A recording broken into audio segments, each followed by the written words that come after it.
ہمارا دین اسلام جو ہے، اس میں اللہ پاک نے کسی قوم کو کسی قوم پر کوئی فضیلت نہیں دی۔ ہمارے دین میں قوموں کا تصور نہیں ہے، نہ ہی کسی کو کسی پر فضیلت دی گئی ہے، نہ ہی کسی سے کسی کو ادنا قرار دیا گیا ہے، بلکہ تمام مسلمانوں کو اللہ نے فرمایا کہ آپس میں بھائی بھائی ہیں۔ اب قوموں کا تصور رہ گیا کہ یہ فلانا گجر ہے، یہ ملک ہے، یہ چودھری ہے، یہ آرائی ہے، الغرض جو بھی ہے۔ تو دین اسلام میں اس بات کی کوئی حقیقت نہیں ہے۔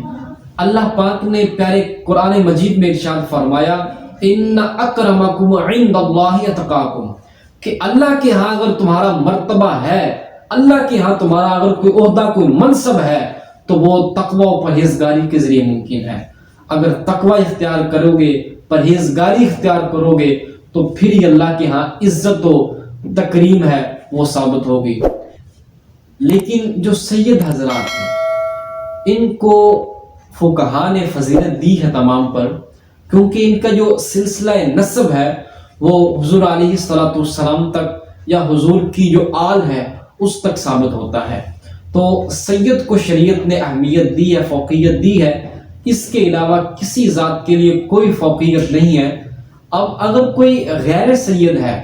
جو سید خاندان میں پیدا نہیں ہوا، اس کا والد سید نہیں تھا،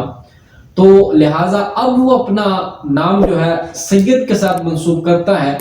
تو لہٰذا وہ شرعی اعتبار سے مجرم قرار پائے گا،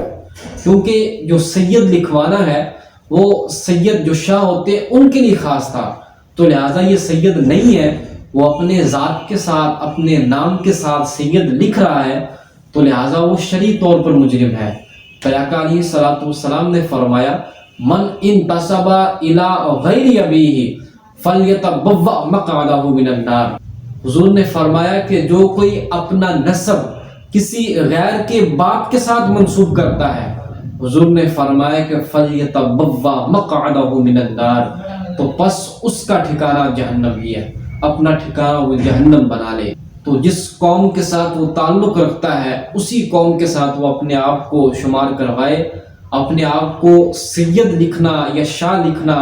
یہ جائز نہیں ہے، کیونکہ ہمارے ہاں جو شاہ ہیں وہ بھی عرف عام میں سید ہی کو کہا جاتا ہے،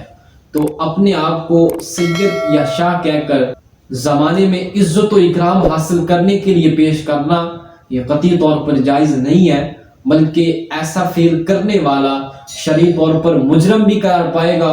اور گناہگار بھی ہوگا، اور روز محشر اس کی جزا بھی پائے گا۔